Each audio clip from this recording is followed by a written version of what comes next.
ไทยគេលេងគេមានអ្នកលេងបាទគេមានអ្នកដើរតួកំសត់ទៅតួកាចផងតួស្លូតផងតួរំលោភផងអញ្ចឹងទៅការពីម្សិលមិញគឺតកតងជាមួយនឹងនយោបាយថៃគឺមានការដោះលែងគឺលោកថាក់ស៊ីនស៊ីវ៉ាត្រាតើកន្លែងនេះលោកបណ្ឌិតជួលយ៉ាងណាដែរនៅពេលដោះលែងតួអង្គនយោបាយជើងចាស់មួយរូបចេញពីពន្ធនាគារដែលជាប់តាំងជាង200ថ្ងៃបាទសូមជម្រាបបាទនេះគឺជាចំណុចរបត់ថ្មីដែលខ្ញុំមើលឃើញថាថៃគេលេងគេមានអ្នកលេងបាទគេមានអ្នកដើរតួកំសត់ទៅតួកាចផងតួស្លូតផងតួរំលោភផងអញ្ចឹងទៅបាទខុសពីយើងមានតួតែឯងនេះជាចំណុចខ្វះខាតរបស់កម្ពុជាយើងគួរតែគិតគូរឡើងវិញថាអ្នកណាខ្លះដែលអាចចូលរួមលេងនៅក្នុងលបែងទាំងនេះដើម្បីផលប្រយោជន៍ប្រទេសជាតិរបស់យើងហើយតួអង្គលោកថាក់ស៊ីននេះបាទគឺនឹងមានបំរែបំរួលហើយនៅក្នុងគេហៅថាការដោះស្រាយបញ្ហាជាមួយកម្ពុជានិងថៃនេះក៏ដូចជាបញ្ហាសេដ្ឋកិច្ចរបស់ថៃដោយយើងដឹងហើយលោកថាក់ស៊ីនបើនិយាយពីលោកថាក់ស៊ីនគឺជាបិតាអ្នកស្ដារសេដ្ឋកិច្ចរបស់ប្រទេសថៃនៅពេលដែលប្រទេសថៃជួបបញ្ហាសេដ្ឋកិច្ចខ្លាំងនោះបាទកាលពីឆ្នាំមកខ្ញុំចាំមិនខុសដូចជា2007គឺវិបត្តិសេដ្ឋកិច្ចពិភពលោកអស់វិបត្តិសេដ្ឋកិច្ចក្នុងតំបន់កើតឡើងផ្ទុះចេញពីថៃនេះតែម្ដងហើយលោកថាក់ស៊ីននេះគឺជាតួអង្គសំខាន់ក្នុងការដោះស្រាយវិបត្តិនេះដូច្នេះស្ថានភាពប្រទេសថៃពេលនេះក៏ជួបនៅស្ថានភាពដូចគ្នាដែរទន្ទឹមនឹងគ្នានឹងបញ្ហាល្អក់កកជាមួយនឹងបញ្ហាតំណែងក្នុងការទូតបញ្ហាឈ្លានពានមកលើកម្ពុជាហើយក៏ដូចជាបញ្ហាធ្លាក់ចុះនៃបញ្ហាសេដ្ឋកិច្ចថៃធ្លាក់ការព្យាករធ្លាក់ទៀតហើយបាទនៅសល់តែ 1.3% ទេសម្រាប់ឆ្នាំ2026 GDP ដូច្នេះវាមានភាពធ្ងន់ធ្ងរហើយដូច្នេះទេអ្នកមកសង្គ្រោះពេលនេះគឺលោកថាក់ស៊ីននេះហើយដែលគេដោះលែងនេះដែលតួអង្គសំខាន់ពីព្រោះខាងព្រះមហាក្សត្រខាងយោធាខាងអីហ្នឹងលោកអនុទានជាប់ឆ្នោតហើយគេបានហើយសម្រាប់នៅគោលដៅរបស់គេហើយដូច្នេះដល់ពេលដែលគេត្រូវស្ដារបញ្ហាសេដ្ឋកិច្ចស្ដារបញ្ហាធ្វើយ៉ាងណាទាញយកនៅផលប្រយោជន៍ផ្សេងៗដើម្បីមកអភិវឌ្ឍសេដ្ឋកិច្ចអញ្ចឹងលោក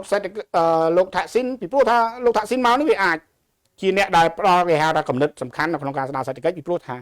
នៅក្នុងគណៈបកចម្រុះរដ្ឋាភិបាលថៃក្នុងអាណត្តិនេះក្រោមការដឹកនាំរបស់លោកអនុទានឆ័ន្ទវរៈគុលក្រោមគណៈបកភូមិใจថៃនេះគឺមាន11គណៈបកដែលជាសម្ព័ន្ធមិត្តនៅក្នុងរដ្ឋាភិបាល11នោះគឺគណៈបកដែលធំជាងគេគឺគណៈបកភឿថៃនេះហើយបន្ទាប់ពីគណៈបកលោកអនុទានគឺគណៈបកភឿថៃនេះគណៈបកភឿថៃនេះដឹកនាំមានរដ្ឋមន្ត្រីបាទតំណែងជារដ្ឋមន្ត្រីនៅក្នុងជួររដ្ឋាភិបាលថៃរហូតដល់5កាន់5ក្រសួង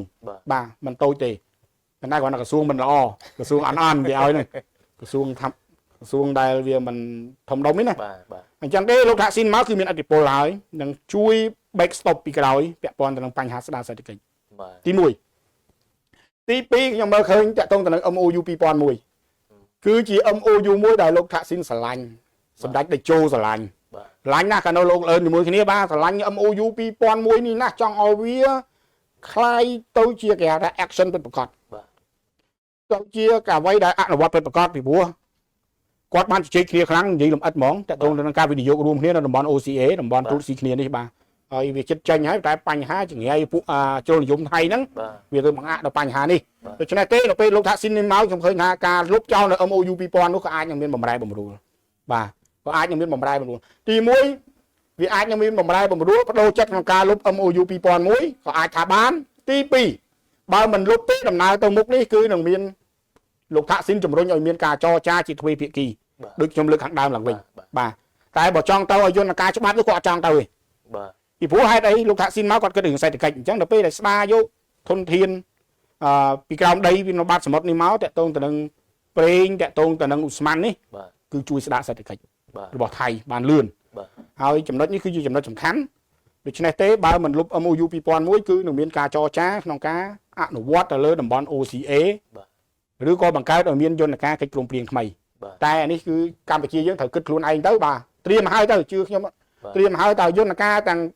កិច្ចចរចាទ្វេភាគីបើសិនជាយើងជិះមិនបានពីព្រោះវាខាតដែរយើងក៏មិនចំណេញដែរដល់ពេលយើងទៅតុលាការទៅយន្តការអន្តរជាតិនេះវាតំបន់ហ្នឹងគឺអាចអភិវឌ្ឍឲ្យបានទេបាទយើងក៏ត្រូវការដែរពេលស្មាននេះយើងបើនិយាយពីត្រូវការយើងត្រូវការលើថៃទៀតព្រោះយើងនាំចូល 100% អានេះខ្ញុំនិយាយត្រង់ទៅត្រង់មកបងប្អូនកុំខឹងខ្ញុំហើយអញ្ចឹងទេយើងត្រូវត្រៀមណាបើសិនជាលោកថាក់ស៊ីនចេញមករដ្ឋាភិបាលលោកអនុទានចង់ឲ្យមានកិច្ចចរចាទ្វេភាគីទៀតក្រៅក្របខ័ណ្ឌនៃ MOU 2001តែកម្ពុជាមានអីខ្លះដាក់សេណារីយ៉ូនៅលើតុឲ្យខ្លួនឯងទៅបាទទី1ទី2ទី3ទៅខ្ញុំមិនដឹងថាទៅអីខ្លះទេព្រោះខ្ញុំមិនមែនអ្នកបច្ចេកទេសលម្អិតទៅលើបញ្ហានេះទេតែនេះគ្រាន់តែអ្វីដែលខ្ញុំមើលឃើញថាយើងត្រូវត្រៀមជាមុន ត្រៀមទី1គឺត្រៀមយន្តការសេណារីយ៉ូយុទ្ធសាស្ត្រផ្សេងៗក្នុងការជជែកទ្វេភាគីក្រៅក្របខ័ណ្ឌ MOU 2001ទី2គឺតកតងទៅនឹងទៅ compulsory reconciliation នេះហើយបាទ Reconciliation ចឹងយើងត្រូវត្រៀមមុនហើយ